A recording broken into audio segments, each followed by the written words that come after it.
Boa noite a todos. Se alguém quiser vir aqui mais no miolinho, fica mais fácil, né? Então nós vamos hoje trabalhar o capítulo 13 do Evangelho segundo o Espiritismo, que a mão esquerda não saiba o que a direita faz. Então, seguindo na ordem dos capítulos do Evangelho, organizada por Kardec, nós trabalhamos na semana passada amar os nossos inimigos, e que ele trata também da necessidade de nós amarmos também, né, aqueles que nos odeiam, aqueles que nos perseguem. E aí, nesse capítulo 13, Kardec já seleciona esse texto quando Jesus trata da questão da caridade. Primeiro, ele nos pede para que a gente aprenda a amar os nossos semelhantes, os outros, amar a nós mesmos e amar principalmente os nossos inimigos, para que esse laço se rompa e que a gente no futuro possa viver uma nova experiência com esses irmãozinhos do caminho, sem que essa mágoa, esse aborrecimento, esse ódio, esse rancor não exista mais. Então, já nos preparando para a questão da caridade. Quando Jesus fala que a mão esquerda não saiba o que a direita faz, o que fez, ele não está propriamente dizendo a respeito da mão. Essa mão aqui, ela não tem vida própria. A mão direita não tem vida própria. As mãos, elas não pensam, elas não têm sentimento. Então, as mãos nada mais são do que um utensílio físico, né? Um objeto físico que vem auxiliar na organização e do corpo físico, né? Para completar todos os seus gestos, seus atos, seus movimentos necessários para que a vida aqui no planeta seja possível para esse corpo. Então Jesus não está falando a respeito da mão esquerda e a mão direita física, porque quem dirige esses dois órgãos são é a cabeça, é o espírito, é a inteligência, é o pensamento, né? Então Jesus fala justamente na questão de nós termos uma prática diária, permanente, de fazer o bem, de conviver bem, aquilo sendo assim de uma forma espontânea. Ninguém fica aqui, por exemplo, contando a sua pulsação. Ninguém fica aqui medindo quanto que a gente respira por segundo, por minuto. A respiração é automática, a pulsação é automática. Então o bem tem que ser praticado automaticamente. Do momento que a gente começar a agir assim, nós já seremos espíritos muito mais adiantados, muito mais evoluídos.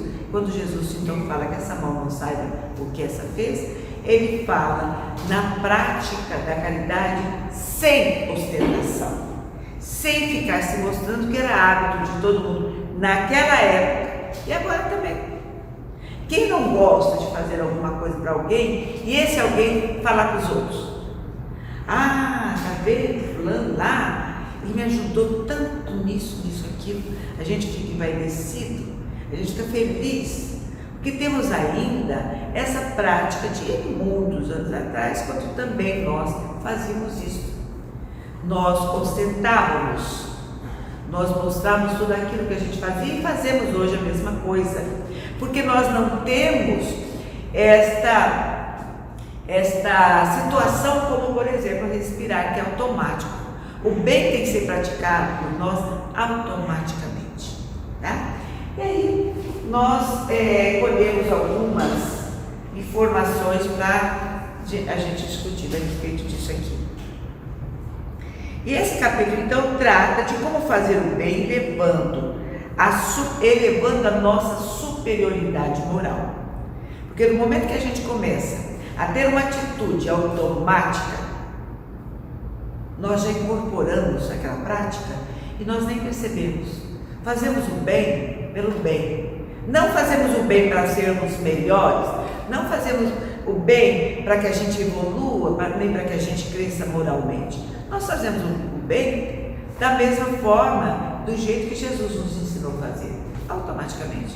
Aquilo passou a ser uma prática diária nossa, como comer, como respirar, como pulsar, como viver. Enquanto nós não tivermos essa prática diária, que não temos ainda, a nossa evolução, ela se torna mais lenta, mais penosa, mais demorada. Nós temos que ter atos incorporados à nossa vida. Nós falamos isso para nós, para todos os irmãos do caminho. Então, que a mão esquerda e a direita pertençam ao mesmo corpo, necessitamos de atitudes automatizadas, sem a correspondência da análise das nossas atitudes, como é respirar, como é pulsar e viver. Ninguém fica medindo o tempo que vivemos. Eu vivi mais 10 minutos, eu vivi mais 15 minutos. Agora, até amanhã, eu vou viver mais tantos. Não, a coisa é natural, a coisa é espontânea. Fazer o bem deverá ser, para todos nós, uma prática automática diária, tá? Então, nós colocamos aqui o caráter da verdadeira caridade. Qual é o caráter dessa verdadeira caridade? Aí nós vamos na questão 886, quando eles perguntam, né? Como a gente pode entender a caridade como entende Jesus? É aquele que todo mundo fala do BIP, né? Benevolência para com todos, né? Indulgência para com os defeitos alheios e perdão das ofensas.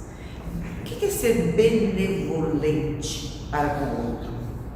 Aquele que tem defeito, aquele que erra, aquele que é diferente de mim, eu tenho que ter por ele um respeito muito grande, porque as diferenças são necessárias e as diferenças estão em todo lugar. Estamos aqui um grupo, cada um diferente do outro, com pensamentos diferentes, com atitudes diferentes, com desejos diferentes, com objetivos diferentes, né? Seja em questão religiosa, vamos dizer assim, de entendimento da questão filosófica ou religiosa, da questão de ideologia, de pensar a respeito de determinadas coisas, na questão, por exemplo, social, somos bem diferentes. E temos que respeitar essas diferenças que nós fazemos. Nós temos situações que estamos mais estremecidos com aqueles que nós chamamos de amigos, por causa de divergências partidárias, diferenças de pensar a respeito de vários assuntos. Até cor.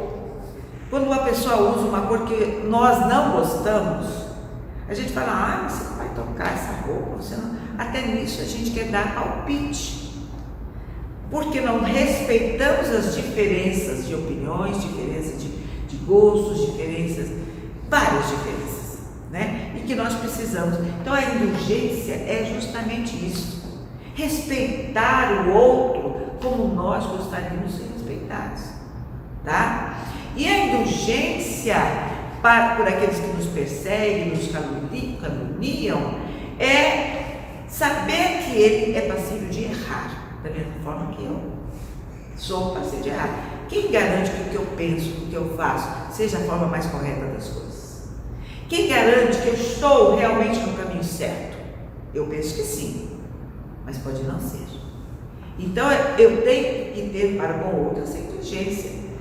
Esse respeito para com o outro, a gente tem que pensar muito e observar as nossas atitudes para que a gente não caia nessa intolerância. Porque somos intolerantes.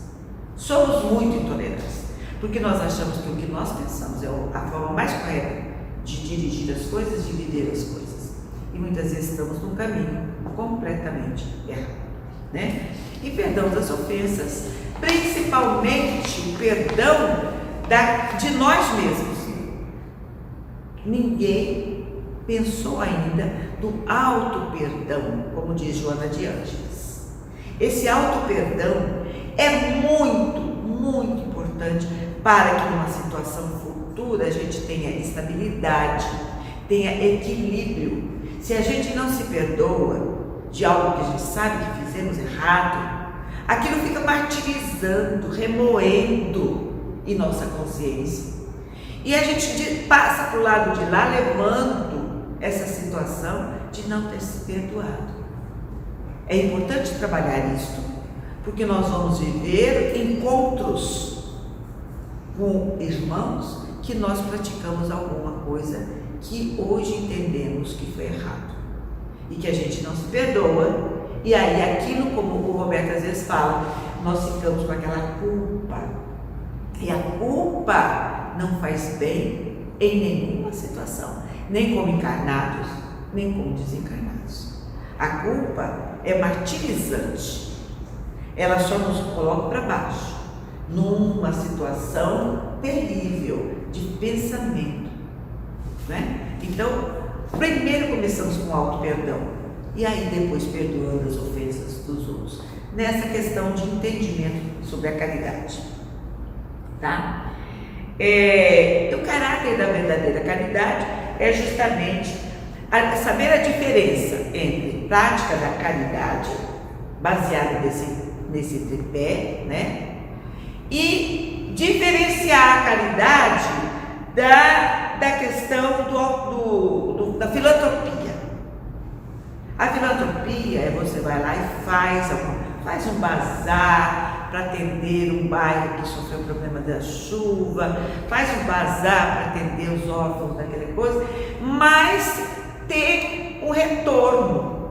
Você faz e recebe de volta, você faz e recebe de volta. Vamos organizar as pizzas da casa para que a gente traga dinheiro para pagar a conta de água, de luz, pintar, fazer não sei o que lá. É um tipo de filantropia, é uma caridade um pouquinho financiada porque ela tem retorno, volta para nós, né? A caridade é uma doação sem volta, é uma doação sem depois ficar pensando nela, naquilo que foi feito, né? Então fazer um bazar para doar roupas, mantimentos, na época do inverno, agasalhos, colchões e tudo mais, é um tipo de caridade voltada para a filantropia, porque aquilo vai me dar um retorno, não é? As pessoas vão ficar gratas, as pessoas vão começar a frequentar a casa, as pessoas quando veem a gente na rua agradecem,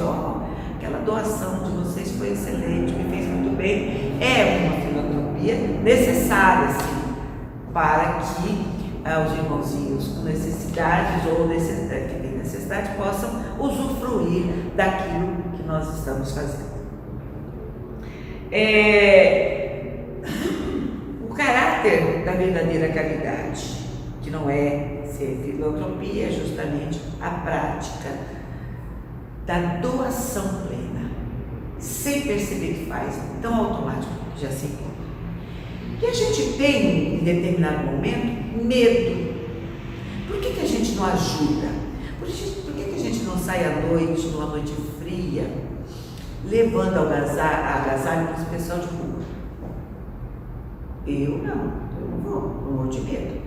Ali tem usuários de droga, ali tem pessoas que são ladrões, são bandidos, não sei o que lá. Então a gente já diz, eu não vou porque essas pessoas são pessoas que têm um comportamento que me causa medo. Já é uma desculpa, né? Então a gente tem medo, por exemplo, porque a gente é egoísta. Eu não vou sair tarde da noite, com esse frio, com essa chuva. Amanhã de dia a gente passa lá, se eles estiverem lá a gente leva alguma coisa para doar. Então é um egoísmo extremo que nós temos. Eu prefiro ficar no meu quentinho, eu prefiro ficar aqui no aconchego do lar. Não vou, eu vou amanhã, eu pego esses mantimentos, essas coisas, dou para alguém, e esse alguém vai lá e distribui. Eu fiz a minha parte, mas eu não fui lá me misturar com a situação. Então é o extremo egoísmo, tá? Um desequilíbrio que nós temos. Sair de noite, mas é muito perigoso, eu não vou. Vocês vão, depois me contam o que aconteceu lá.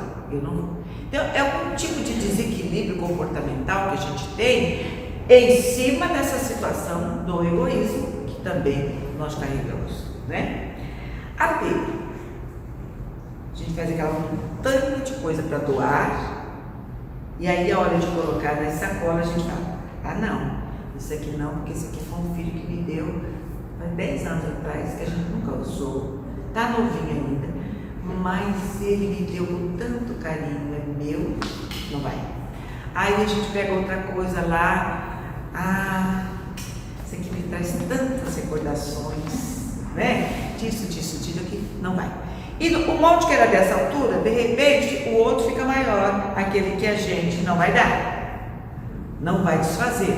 Então, é um apego, né? Outro dia me deparei com um objetinho que eu comprei, nunca usei, porque ele é muito pequenininho, não dá para enfeitar nada. Você coloca em cima do balcãozinho aquela coisinha, um bibelô, um trequinho assim que eu trouxe, não sei da onde. Não deu? Não enfeito a casa com ele, porque ele é muito pequeno, ninguém vai ver, né? E fica guardado dentro da caixinha que eu trouxe, tá lá, dentro da gaveta. Então, o negócio de mudar, pego aquela coisinha, dá para alguém. Mas é tão bonitinho, olha só. Vai para a caixa de novo, vai para a gaveta. Não é? Um apego. E essas coisinhas bobas, porque a gente tem caixa de coisa boba, que não presta para nada, e que alguém gostaria de ter, né? Uma lembrança de um tal lugar, uma coisa, e como você não pode comprar um vaso chinês desse tamanho, que é maravilhoso, você compra um vaso chinês desse tamanhozinho e coloca na caixinha e guarda na gaveta. Toda vez que você vai lá, abre a caixinha e come lindo, né? Essa lembrança que tal. Mas não serve para nada. Vai pra gaveta. Então, o que é isso? É um apego muito grande. E a ignorância? A ignorância é que faz a gente participar de nada. Não. É uma completa ignorância a respeito de determinados lugares, de determinadas pessoas, né? Vamos no bairro tal, da cidade assim tal. Sei lá. Não conheço aquele povo, não sei como que é, não sei. Vou não, tá aqui a minha sacola cheia de coisas que você leva, manda lembrança pro pessoal, porque eu não conheço, nunca fui, não vi, né? Então, uma plena e total ignorância de determinar. E o comodismo. Quem gosta de sair num domingo à tarde para ir fazer visita a um doente, aí na casa de alguém que a gente conhece, que está numa situação difícil, para sentar e conversar, não é? E às vezes a pessoa nem te serve um café porque não tem. E fica lá horas se lamentando e falando, e você encosta ali naquela cadeira e fala assim: se eu pudesse estar em casa, que delícia, essa hora, né? Sentada lá na minha varanda, na minha rede, vendo meu programa. É justamente a questão do comodismo, que muitos não fazem, não praticam, e dizem assim: na próxima encarnação vou estar um pouco melhor, se não fizer isso melhor, mas vou estar um pouco melhor. E outra situação é o medo da gente ficar sem. Eu preciso dar um dinheiro, mas se eu der muito, pode faltar. E no tempo dos nossos avós eles diziam assim: quem guarda sempre tem, quem não guarda a pedir vem. Então, quando a gente enfrenta uma situação assim, a gente fala assim: se eu tivesse aquela bota que eu doei, né, para ir na fazenda, para ir não sei aonde, para ir não sei aonde, hoje não estaria fazendo falta, né? Se eu tivesse aquele casaco, olha, eu dei um casaco ainda novo, hoje está me fazendo falta. Aí vem aquela coisa de que quem dá o que tem. Então, por medo de ficar sem, de dar os trocados, o pouco, não é? Outro dia nós mandamos uma mensagem sobre a situação de uma espírita que está numa situação difícil, por causa da pandemia, ela não pôde trabalhar, a família. Então tem uma conta bancária lá para quem quiser fazer uma doação. Aí a gente fala assim: quanto a gente manda para ela? Tanto? Não, mas tanto é pouco, né? Tanto? Não, mas tanto é muito. E aí fica, amanhã eu faço.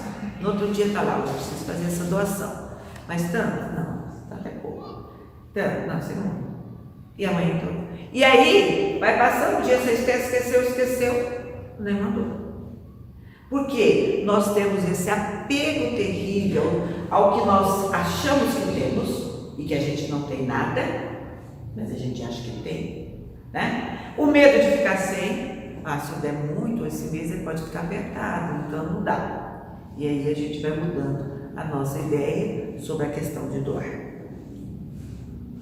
Essa questão da caridade, ela é fundamental. Jesus fala no capítulo 15 daqui para frente, alguém vai falar sobre isso, na questão do samaritano, que é uma história, né? É uma parábola que ele conta, é uma história que ele conta, para nos tocar o que representa, o que é realmente a verdadeira caridade.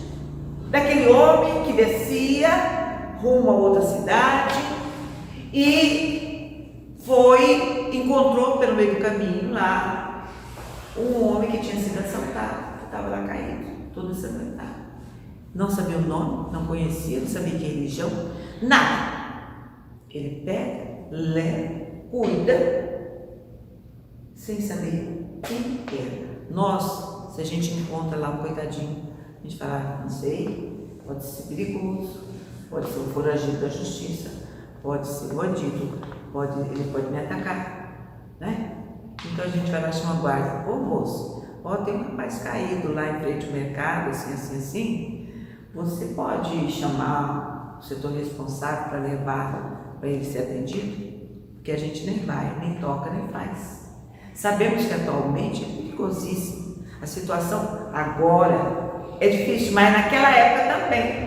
Quem assistiu aqueles filmes daquela época, que as pessoas andavam, os andarilhos de uma cidade a outra, não tinha avião, não tinha trem, não tinha ônibus, não tinha carro, não tinha bicicleta, né? Eles andavam às vezes com animal, às vezes a pé.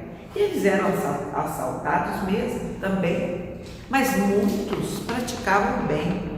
Jesus, quando ia com a sua comitiva, seus amigos, não é comitiva, seus amigos poderiam ter sido assaltados, porque tinha saltimbancos, tinham pessoas que assaltavam pelo caminho. E, portanto, ele não deixou de fazer. Vinha aquele grupo de leprosos ao encontro dele. O que faziam as pessoas normais?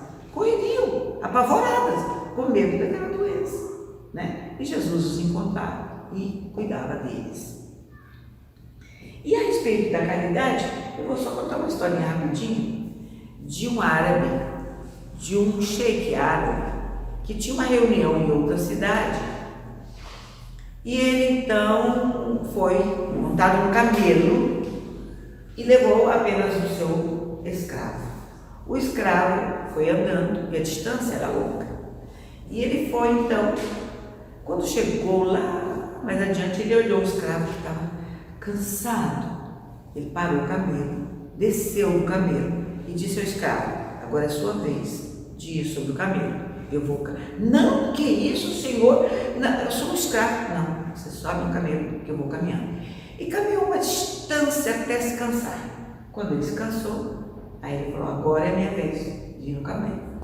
O escravo abaixou o camelo, ele subiu e o escravo foi, e assim foi, trocando, revezando, tá? Até avistar a cidade. Quando avistaram a cidade, era o percurso que tinha que ser feito pelo sheik, por esse árabe.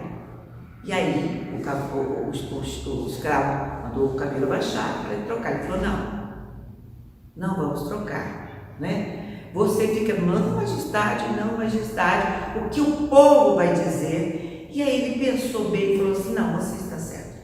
Então ele subiu no camelo e foi, e chegaram na cidade. Chegaram lá e todo mundo, o sheik chegou, aquele negócio todo. E aí o servo disse assim, ninguém vai ficar sabendo o que ele fez por mim. E ele disse assim, patrão, né, majestade, eu vou dizer às pessoas o bem que o senhor fez para mim, senão eu não teria conseguido chegar aqui. Ele falou, não diga a ninguém, porque diante de Deus somos todos iguais e as pessoas não precisam saber. Então, essa aí é a mão esquerda que não sabe o que a direita fez. Porque ele poderia ficar diante daquela população toda, visto como uma pessoa generosa, bondosa, que dividiu com o escravo tá? O seu camelo. No entanto, ele disse: você está proibido de dizer para qualquer um que seja, né? Isso aí é diferente de você falar assim: pode contar para o pessoal. Aí todo mundo: não, mas o senhor é muito generoso. Aí todo mundo: viva o sheik, ele é generoso, deixou o criado, o servo, ir no seu caminho. No entanto, ninguém vou saber a mão esquerda não soube o que a direita fez, né? A caridade tem que ser vista como compaixão, ajuda a gerar a felicidade. Então, compaixão pelo outro. O que eu gostaria que o outro fizesse para mim? Muitas vezes a gente fala: poxa vida, não teve nem pena de mim, não teve nem dó, a gente se faz de vítima, né? Mas quando se trata do outro, a gente nem pensa assim. Na prática da caridade é fazer ao outro o que nós gostaríamos que nos fizessem, que fizessem cada um de nós. Como eu gostaria de ter sido tratado assim? Como eu gostaria que ele tivesse pensado mais em mim? Mas na hora da gente fazer para o outro, a gente não pensa isso. E aí Kardec, com muita propriedade, se a gente for ler tudo, não vai dar tempo, ele faz uma leitura desse texto extraordinária. Quando Jesus está falando na questão dos samaritanos, eu não quero falar sobre isso, quero falar quando está no texto aqui. Quando ele fala sobre quando ele diz assim: e depois que Jesus desceu do monte, foi muita gente do povo que o seguiu. E eis que vindo um leproso, o adorava, dizendo: se tu queres, Senhor, bem me podes limpar. E Jesus, estendendo a mão, tocou, dizendo: pois eu quero. E fica limpo. E logo ficou limpo de toda aquela lepra aquele pobre homem. Então Jesus disse: vê, não digas para ninguém. Vai e não fala para ninguém o que te aconteceu. Vai primeiro lá no templo, fala com o sacerdote e ele vai tomar as providências necessárias. Que providências eram essas? Porque um leproso era considerado uma pessoa morta. Pegou lepra, morreu.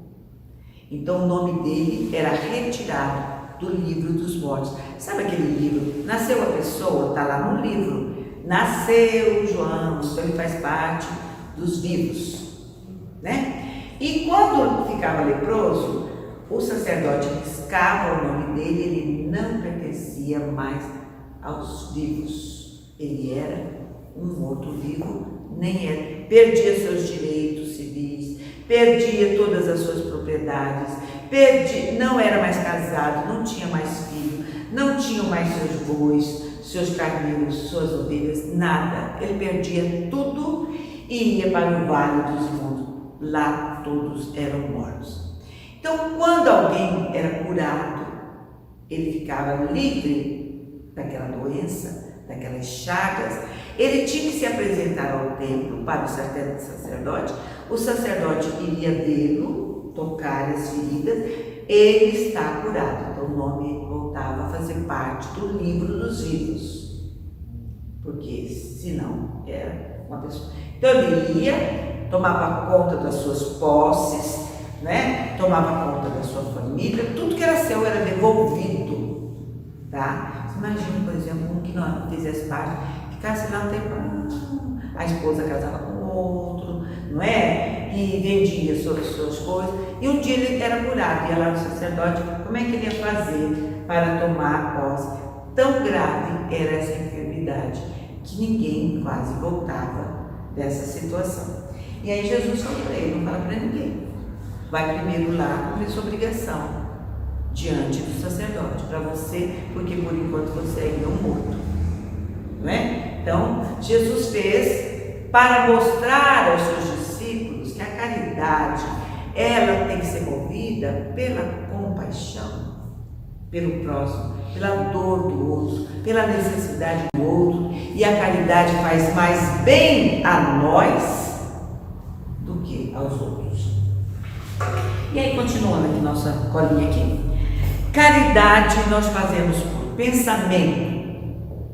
Nós pensamos para aquele que está doente, por aquele que sofre. E nossos pensamentos, eles ficam pensando coisas sem pé na cabeça.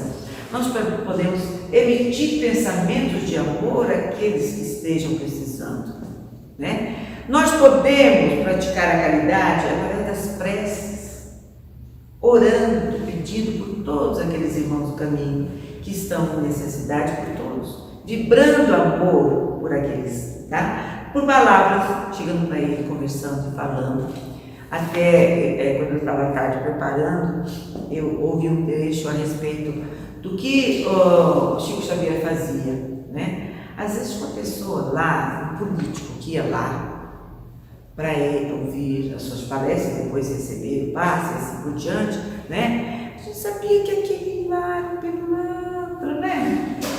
Mas chegava para o Chico falava assim: nossa, você é um homem muito preparado, você tem um potencial para doar às pessoas, você pode fazer o bem, foi para isso que você...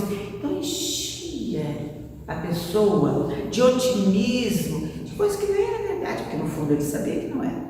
Você pode fazer muito bem pelas pessoas, você está numa situação privilegiada, que você pode ajudar a sair dali animado até de praticar a caridade verdadeira. Ele não fala, você pode ir, você só lesa ao outro, você só pensa em você, você é egoísta. Jamais. Ele falava com muita propriedade a respeito de coisas que ele não tinha, a pessoa não tinha, mas que poderia ter, porque ele foi criado para ter e ser o bem, né? E aí, na questão do sentimento, podemos ter pelo outro sentimentos bons, isso é prática da caridade. Sentir pelo outro umas vibrações de amor, mesmo que o outro tenha, no caso desses que iam lá no Chico, não tinha condições, mas vibrações de amor, que aquilo ia fazendo com que tudo isso fosse esvaindo até surgir realmente uma situação melhor, né? Ações pelo bem são essas praticadas por muitos e muitos irmãos que fazem o bem, né? E o auxílio financeiro, que é o mais fácil da gente pegar, a família está necessitando, vai lá, faz um Pix, que agora é facinho, né? E passa para o outro uma quantia, ótimo, e vai, vira as costas e vai embora. É a mais fácil, porque você não senta lá para ouvir os queixumes, você não vai lá dar um abraço, você não vai lá ajudar a levar um filho no pronto-socorro, você não vai lá comprar um remédio e levar e ajudá-lo na cura. Não, você vai lá, ajuda financeiramente e vai embora. Serve e passa, serve e passa e vai embora, né? E aí, continuando, nós devemos, por exemplo, no livro dos médiuns, na questão 252, o que fazer para afastar os maus espíritos? Quando nós estamos numa situação em que somos envolvidos, porque, como disse a Tânia outro dia para mim, abriu a janela, abriu as portas, não é? Esses irmãozinhos vêm se abrigar, achou o ambiente propício, e aí ficam ali nos incomodando, né? E aí no livro dos médiuns, nessa questão, fala assim, o que nós devemos fazer para afastar esses companheirinhos que só nos incomodam, causam dor física, causam situações constrangedoras, desarranjos mentais e tudo mais. O que nós devemos fazer para afastá-los, né? Depois de várias coisas, ele diz assim: as imperfeições morais dão aso à ação dos obsessores. Quer dizer, as nossas ações é que fazem, que propiciam essa situação. O que nós devemos fazer, então, para neutralizar essas situações que nós mesmos criamos? Nós temos que praticar o bem. Porque praticando o bem, nós atraímos o concurso dos irmãos superiores, os irmãos melhores, e chegando para nos ajudar, né? A prática do bem, esses irmãozinhos, consequentemente, se afastarão. porque não é praia deles, não é o que eles querem, não é o que eles gostam, não é o que eles fazem. Atraindo para nós a companhia dos bons espíritos, que vêm para praticar a caridade, que é o maior prazer deles. Os espíritos superiores, o maior prazer deles é a prática diária, porque eles vivem nessa atmosfera, eles vivem nesse clima de doação do bem. Então é o que eles têm, é o que eles respiram, é o que eles vivem. E a gente fala o que eles e o que nós precisamos ter no futuro. Essa atmosfera é criada pela prática permanente do bem. Porque a prática permanente do bem, que é a prática da caridade, como entendia Jesus, ela transforma todos os nossos atos em felicidade, que nós desconhecemos. Aí nós vamos no capítulo lá que diz: a felicidade não é deste mundo, porque quem habita este mundo somos nós, espíritos ainda endividados, né? Como Alex disse, do terceiro ao quarto, não é? Então, somos nós que temos que aprender a cada momento, a cada dia, temos aquela prática do bem, porque aquilo vai incorporando em nós, aquilo vai se tornando tão necessário como o ar é necessário para que a gente mantenha a vida neste planeta. Então, os espíritos superiores, eles são felizes pela prática do bem, pela prática da caridade. É como respirar, é como viver, não é? É como pulsar. Então, eles praticam permanentemente, porque aquilo é necessário. Eles não ficam sem. E nós vamos ter que chegar a esse nível um dia, para que a gente conheça um pouco da felicidade. Porque isso não é tudo, não é a felicidade plena, não é a felicidade total, é a felicidade que almejamos, mas que ainda não conhecemos. Sabemos que há irmãos num nível que já goza dessa felicidade, que nós desconhecemos, porque a nossa prática ainda não é aquela voltada para o automatismo das ações ligadas ao bem. Nós ainda precisamos pensar: eu preciso fazer o bem. Mas eu vou fazer um pouco, vou fazer assim, porque nós ainda não temos essa maturidade dos espíritos melhores. Então, para atrair os bons espíritos, nós temos que fazer como eles fazem, a prática permanente do bem. A ação transforma nossos pensamentos e nos modifica para sermos melhores. Então, por que temos que fazer o bem? Por que temos que praticar a caridade? Para que a gente seja transformado. Nós seremos transformados pela prática. Pela prática. Se nós não praticarmos, nós não seremos transformados. Nós passaremos e não teremos aprendido nada. E o aprendizado não é saber da coisa, não, é incorporar a prática, a vivência diária das coisas, né?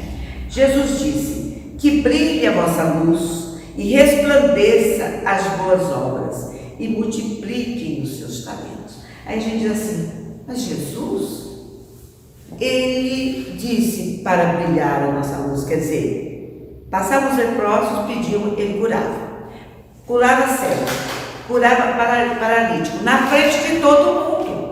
Não era questão da mão esquerda e mão direita. As duas mãos estavam interligadas na prática da caridade, diante de todo mundo. Multiplicou os pães, multiplicou os peixes, para todo mundo. Ele fez ali, porque a luz do Mestre, da prática do bem, era ele. Ele era a luz. Não tinha como esconder. Ele não fez por ostentação, ele fez porque ele é a luz. Ele é a prática da caridade. Ele é a prática do bem. Ele é.